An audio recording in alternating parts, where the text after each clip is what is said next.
Hello. So today we are going to do a pose called Bananasana, and says it does exactly what it says on the tin. We're going to turn ourselves into a banana. Now, the way in which I prefer to do this, and going back so you can see my arms, the way I prefer to do this is actually with fingers interlaced behind the head, so my head is resting on to my hands, and then my shoulders are open and my elbows are able to just drop back. You will then be lifting and creating the curve down one side of the body. You can do it with extended arms where you hold on to the wrists when you come into it. You can just have the arms open and do it that way. I just prefer hands behind the head because then it doesn't pull me as much here, and it just feels much more restful. I would suggest that if you've had lymph node removal, that you don't do the full-on one, that you do the ones where your hands are behind the back, behind the head. Sorry. So you can put your head on a pillow if you want. So first things first, you're going to come directly into the middle of your mat. And you're going to lie down in the middle of your mat or on your bed. Remember, you can do this on your bed. You can interlace your fingers behind your head because that's the version I prefer to do.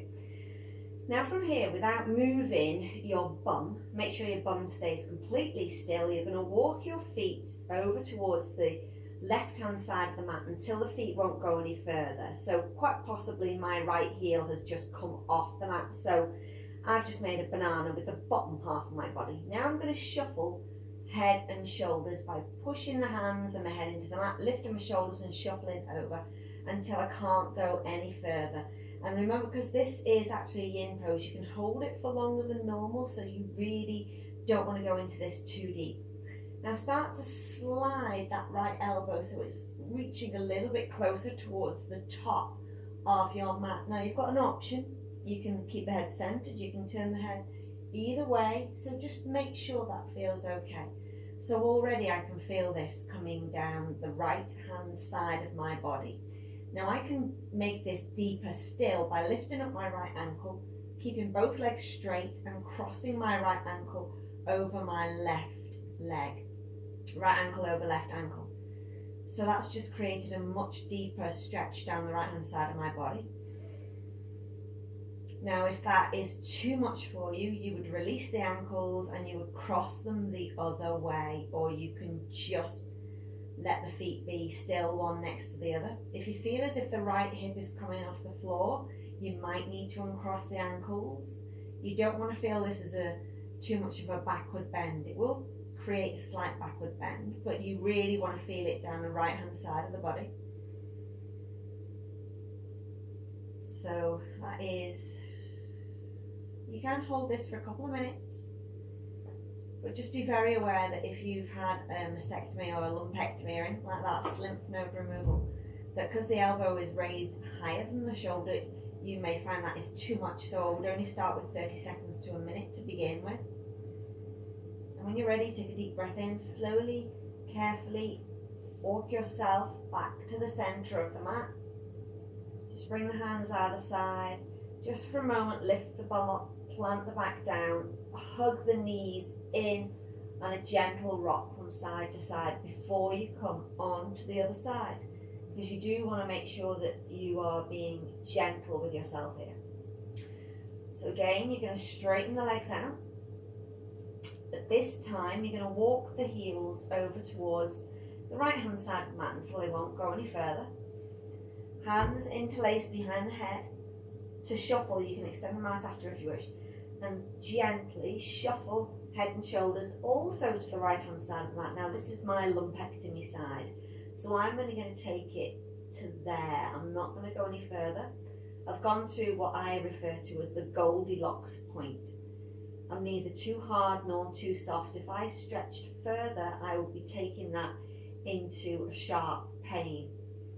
And you're hoping that the elbows will drop down to the floor. As you can see, this side, when I'm lifting on this side, because of my scar tissue, my elbow won't go down. So, to make that more comfortable, I can support it with a cushion.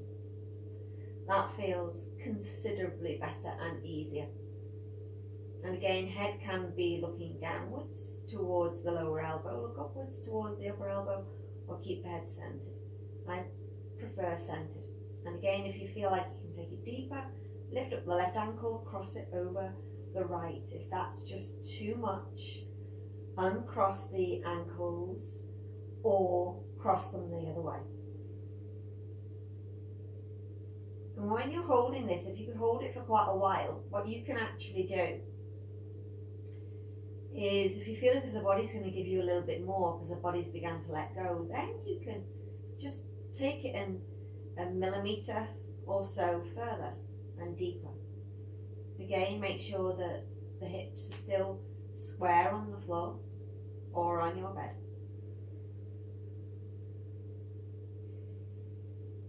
In your Bananasana. And yes, you've made a banana. You should feel this now down the left hand side of the body. Any kind of pain in the left hip or the left knee or either side when you were doing the other side, uncross the ankles. And it may be okay to cross them the other way or just simply let them be side by side. And of course, I'm feeling this right the way down here. I'm feeling this in the side and into this hip. And then when you're ready, gently uncross. Walk them back to the centre. Get rid of the props if you had them. Bring yourself back to the middle of your mat. Lift your bum. Plant the lower back down into the floor and gently hug the knees in and just rock from side to side, massaging into your back. You can do that for as long as you wish. And of course, you can bring the nose up to the knees if you want.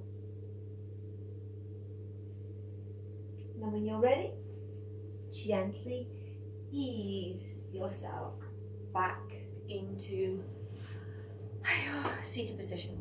You will, because I'm doing this with other poses, you'll be moving into the next pose. If you're doing this as a lesson, if you're just doing it as a pose on its own. Hope you like Bananasana, one of my favourites. Namaste, guys.